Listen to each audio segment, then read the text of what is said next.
हमारी जिंदगी में कई बार हम खुद को एक मुश्किल घड़ी में पाते हैं। कई बार हमें बड़े फैसले लेने पड़ते हैं, लेकिन हमें यह नहीं पता होता कि वह सही है या गलत। क्या उस फैसले का परिणाम हमारे जीवन में खुशियाँ लाएगा या मुसीबत? सही फैसला लेने की क्षमता हमारे जीवन में सफलता हासिल करने के लिए आवश्यक है।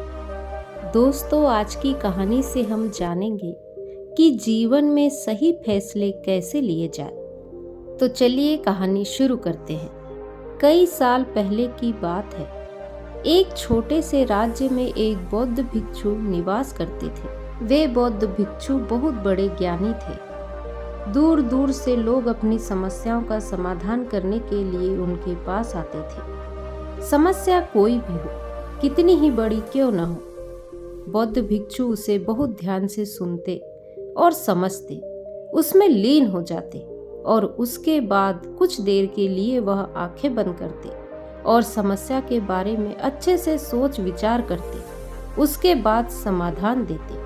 ऐसे में कोई भी व्यक्ति उनके बारे में केवल एक ही बात सोचता था, शायद इन बौद्ध भिक्षु के पास कोई चमत्कारिक शक्तियां हैं जिससे यह समाधान करते हैं और उसके बाद हमें वह समाधान बताते हैं। एक बार एक युवक ने उन बौद्ध भिक्षु से पूछ लिया, हे गुरुवर, क्या आपके पास ऐसी कोई चमत्कारी शक्तियां हैं जिसके कारण आप हमारी समस्याओं का समाधान करते हैं, या आपके पास ऐसी कोई दिव्य दृष्टि है जिससे आप हमारी समस्याओं का समाधान खोज पाते हैं? उस युवक की यह बात सुनकर वह बौद्ध भिक्षु जोर जोर से हंसने लगे, लेकिन उन्होंने उस युवक की बात का कोई जवाब नहीं दिया। उसके कुछ ही दिनों बाद उस राज्य में एक बड़ी अजीब घटना घटी। उस राज्य में एक बूढ़ी औरत रहा करती थी, जो अपने पूरे घर में अकेली ही रहती थी। उसका कोई न था। एक बार उस राज्य से होकर 4 मित्र अपने घर की ओर लौट रहे थे। वे लोग दूसरे नगर में काम करके पैसा इकट्ठा करके अपने गांव की ओर जा रहे थे। उन चारों ने अपना अपना धन एक छोटी सी पोटली में रखा था और उसी पोटली में उन सब की सारी कमाई थी। तभी उन चारों मित्रों में से एक मित्र कहता है, मित्रों, इस तरह से यदि हम अपना धन अलग अलग रखेंगे तो इससे हमारा धन चोरी हो सकता है। क्यों ना हम अपना सारा धन एक ही पोटली में रख दें, जिससे हम सब इस पर ध्यान भी दे सकें और हमारा धन सुरक्षित भी हो जाए। और जब हम अपने गांव पहुंच जाएंगे तो हम वहां पर अपना अपना हिस्सा बांट लेंगे। उन तीनों मित्रों ने उस युवक की बात मान ली और वे सभी मिलकर अपना धन एक ही पोटली में रख देते हैं और वे सभी मिलकर अपने गांव की ओर आगे बढ़ते हैं।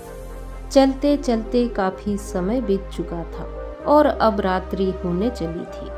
तभी आगे चलकर रास्ते में उन्हें एक घर दिखाई देता है, जहां पर एक बूढ़ी औरत रहा करती थी। रात्रि का समय भी हो चुका था और चारों मित्रों को रात रुकने के लिए कोई न कोई जगह की आवश्यकता भी थी। ऐसे में उन चारों ने मिलकर यह योजना बनाई कि वे लोग आज रात इसी घर में ठहरेंगे। इसीलिए वे चारों लोग उस घर की ओर आगे बढ़ते हैं। उस घर का दरवाजा खटखटाते हैं। तभी सामने से एक बूढ़ी औरत दरवाजा खोलती है और उन चारों मित्रों में से एक मित्र हाथ जोड़कर उस बूढ़ी औरत से कहता है, माता जी, हम अपने गांव की ओर जा रहे थे, लेकिन यहाँ रास्ते में ही रात हो गई और अब हम इतनी रात में सफर नहीं कर सकते। इसलिए हमारी आपसे विनती है कि हम आपके यहाँ एक रात रुकना चाहते हैं। सुबह होते ही हम यहाँ से चले जाएंगे।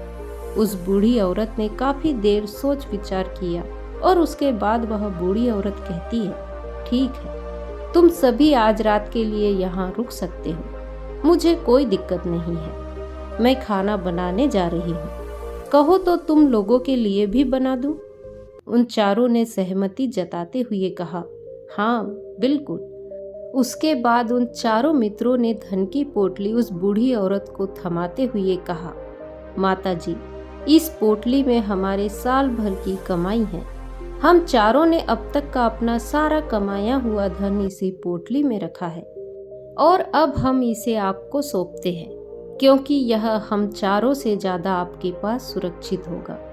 हम बस इतना चाहते हैं कि यदि हम चारों में से कोई एक व्यक्ति इसे लेने आए तो आप इस पोटली को उसे मत देना जब तक कि हम चारों एक साथ इस पोटली को लेने ना आए। तभी वह बूढ़ी औरत कहती है, ठीक है बेटा, यदि तुम चारों एक साथ आओगे तभी मैं इस पोटली को तुम्हें सौंपूंगी।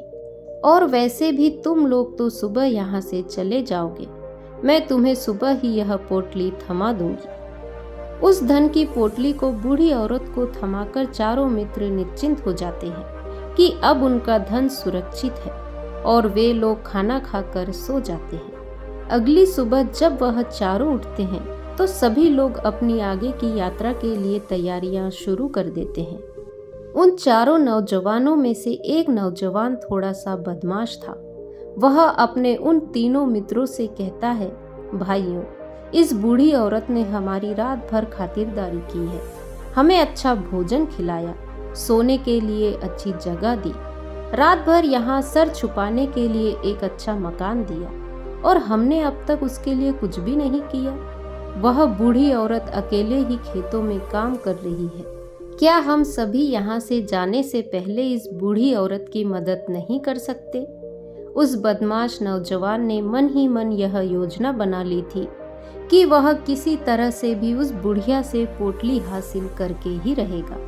बाकी के तीनों मित्र उसकी बातों में आ जाते हैं और वे सभी मिलकर उस बुढ़िया की मदद करने लगते हैं, अर्थात उनके खेतों में काम करने लगते हैं। जब सभी खेतों में काम कर रहे थे तभी वह बदमाश नौजवान अपने बाकी तीनों मित्रों से कहता है, मित्रों, मुझे जोरों की प्यास लग गई है, मैं जरा उस बूढ़ी औरत से पानी मांग कर लाता हूँ। वह बाकी मित्र भी अब काफी थक चुके थे, उन्हें भी जोरों की प्यास लगी थी, इसीलिए वह तीनों मित्र उसे वहां से जाने की अनुमति दे देते हैं। जैसे ही वह बदमाश उस बूढ़ी औरत के पास पहुंचता है, वह उस बूढ़ी औरत से कहता है, माताजी, अब हम यहाँ से जा रहे हैं, कृपया करके हमारे धन की पोटली हमें वापस दे दे। इस पर वह बूढ़ी औरत कहती है, नहीं नहीं, जब तक तुम चारों एक साथ ना हो तब तक मैं वह पोटली किसी को नहीं दे सकती। तुम्ही ने तो कहा था कि जब तक हम चारों एक साथ ना हो तब तक यह पोटली किसी को नहीं देना है। तभी वह बदमाश उन तीनों की तरफ इशारा करते हुए कहता है, मैं लेकर आऊं। उन तीनों ने सोचा कि हमारा मित्र हमारे लिए पानी लाना चाहता है, इसीलिए वह हमसे आज्ञा मांग रहा है। तभी उन तीनों मित्रों ने इशारे में उस युवक से कहा, हाँ ठीक है, ले आओ। यह देख उस बुढ़िया को यह लगने लगा कि अब यह चारों यहाँ से जा रहे हैं और यह अपनी पोटली मांग रहे हैं, इसीलिए उस बुढ़िया ने वह पोटली लाकर उस बदमाश के हाथों में रख दी और वह बदमाश उस पोटली को लेकर वहां से चला गया और बाकी के तीनों मित्र खेत के काम में व्यस्त हो जाते हैं। कुछ देर के बाद जब वह तीनों खेत का काम करके वापस लौटते हैं और बुढ़िया से कहते हैं, माताजी, हमारा मित्र जो यहाँ पानी पीने आया था वह कहाँ गया? इस पर वह बुढ़िया कहती है, क्या वह पानी पीने आया था? पर वह तो कह रहा था कि हम चारों जा रहे हैं, कृपया करके हमारे धन की पोटली हमें थमा दे। तब तीनों बड़े आश्चर्य होकर उस बुढ़िया से कहते हैं, माताजी, हमने कब पोटली मांगी थी? हमें तो प्यास लगी थी और हमने पानी के लिए इशारा किया था। तभी बूढ़ी औरत उन तीनों से कहती है, परंतु अब तो वह पोटली लेकर जा चुका है। तभी वह तीनों मित्र सर पकड़कर रोने लगते हैं और कहते हैं, माताजी, उसमें हमारा सारा कमाया हुआ धन था जो वह अकेले लेकर भाग चुका है। हमने तो आपको कहा था कि जब तक हम चारों एक साथ ना आए तब तक आपको वह पोटली किसी को नहीं देनी है, फिर आपने ऐसा क्यों किया? इसमें आपकी ही गलती है। हमने तो वह पोटली आपको हिफाजत के लिए दी थी और आपने उसे एक ऐसे आदमी के हाथों में दे दिया जिसने हमारा सारा धन हमसे लूट लिया। हम बर्दाश्त नहीं करेंगे। हम राजा के पास जाएंगे और राजा से आपकी शिकायत करेंगे, न्याय की मांग करेंगे। अब तो इस बात का राजा ही फैसला करेंगे। तीनों नौजवान क्रोधित होकर राज दरबार में पहुंच जाते हैं और अपनी सारी समस्या उन राजा को बता देते हैं। जब वह राजा तीनों नौजवानों की बात ध्यानपूर्वक सुनता है तो वह तुरंत ही उस बुढ़िया को राज दरबार में पेश होने का आदेश देता है। राजा के आदेश पर राजा के सैनिक तुरंत ही उस बूढ़ी औरत को राज दरबार में पेश करते हैं और राजा भरी दरबार उस बूढ़ी औरत को दोषी करार कर देता है और कहता है, तुम्हें वह पोटली उस अकेले व्यक्ति को नहीं देनी चाहिए थी। जब उन्होंने तुमसे कहा था कि जब तक वह चारों एक साथ उस पोटली को लेने ना आए तब तक वह पोटली किसी को भी नहीं देनी है, इसमें तुम्हारी गलती है और अब तुम्हें इसका हर्जाना भरना होगा। तुम्हें इनका धन लौटाना होगा। राजा का यह आदेश सुनकर बूढ़ी औरत फूट फूट कर रोने लगती है और राजा से मदद की गुहार लगाती है और कहती है, हे राजन, मैं तो एक बूढ़ी औरत हूँ और मेरे पास इतना धन नहीं है और ना ही मेरे घर में कोई ऐसा है जो धन कमाता हो। मेरे पास इतना धन नहीं है कि मैं इनका धन लौटा सकूं। मैं तो अकेली हूँ, बेसहारा हूँ। कृपया करके मुझ पर रहम करें। लेकिन राजा उस बूढ़ी औरत की एक नहीं सुनता। अब वह बूढ़ी औरत रोती हुई अपने घर की ओर जा रही थी। वह सोच रही थी कि आखिर मैं इतना धन कहाँ से लाऊं? कैसे मैं उन लोगों का यह धन उन्हें लौटा पाऊंगी? मेरे पास इतना धन नहीं है। मैं क्या करूं? कैसे करूं? कहाँ से लाऊं इतना धन? यदि मैंने उनका धन नहीं लौटाया तो मुझे राजा मार डालेगा। वैसे भी मेरी ही गलती है। जब उन चारों ने मिलकर मुझसे कहा था कि जब तक हम चारों एक साथ ना आए तब तक वह पोटली किसी को नहीं थमाना है, फिर भी मैंने वह पोटली केवल एक व्यक्ति को थमा दी। इसमें गलती तो मेरी ही है। वह रोते रोते ये सारी बातें सोचते हुए अपने घर की ओर जा रही थी।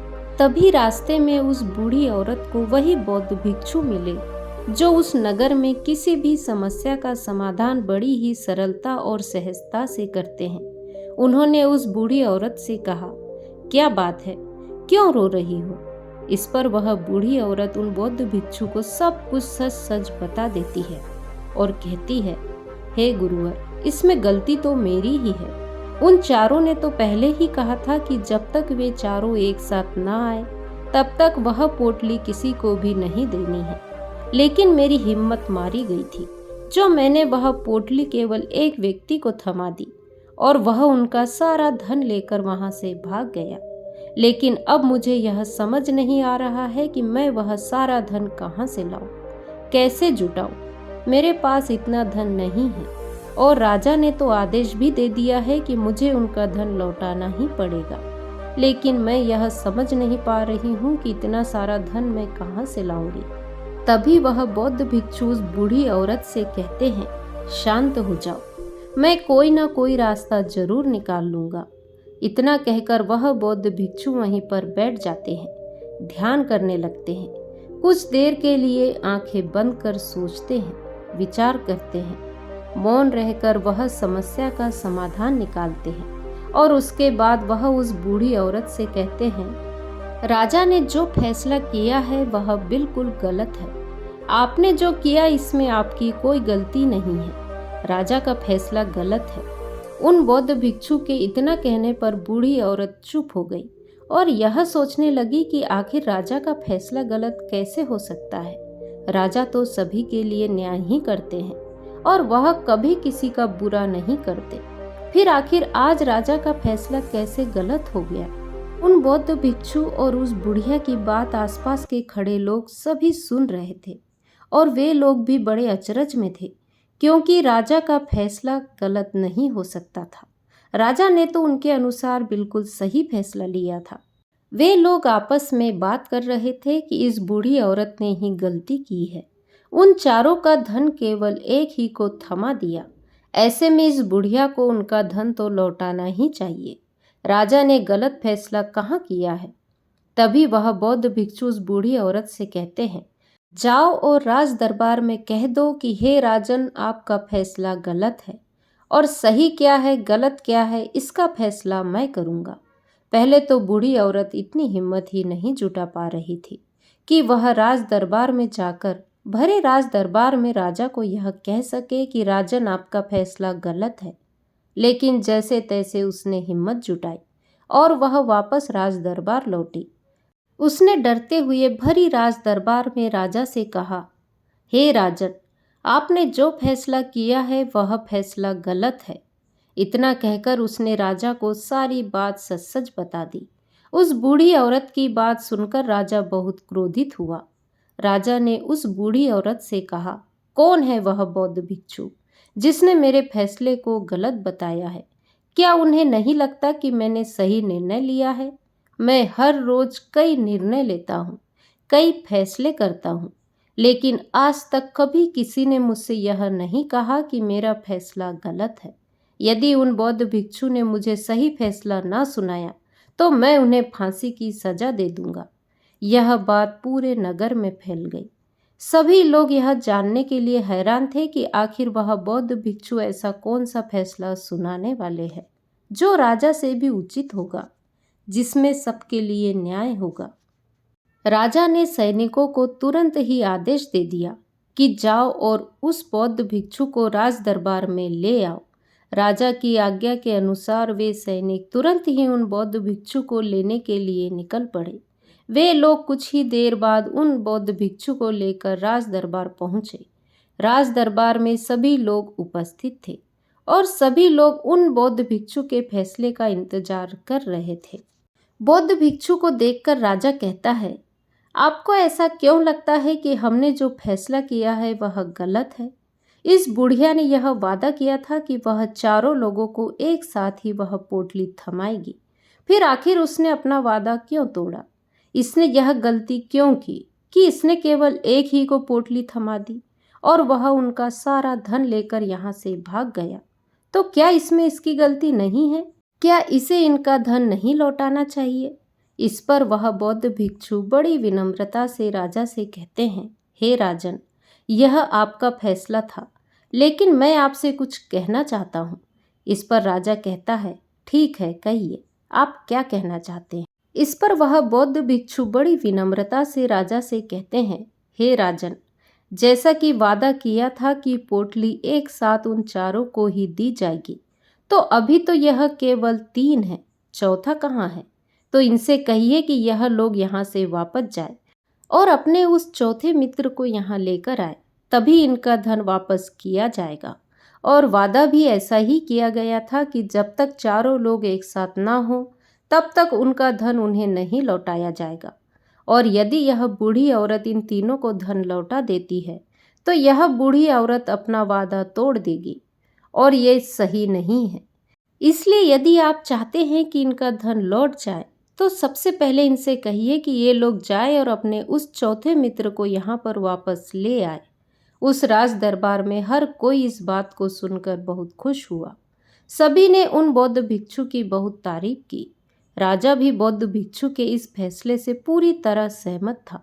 राजा तुरंत ही उन बौद्ध भिक्षु के सामने सर झुका लेता है और हाथ जोड़कर उनसे कहता है, हे गुरुवर, आपका यह फैसला इतना सही कैसे हो सकता है? आखिर यह बात मेरे दिमाग में आई क्यों नहीं? मैंने इस बात को इस तरह से सोचा क्यों नहीं?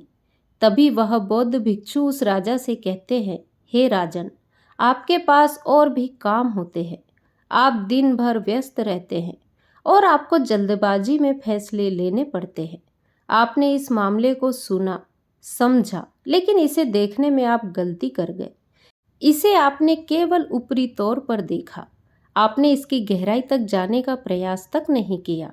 यदि आपने इस मामले की गहराई को देखा होता, समझा होता, तो आप भी इसी नतीजे पर आते।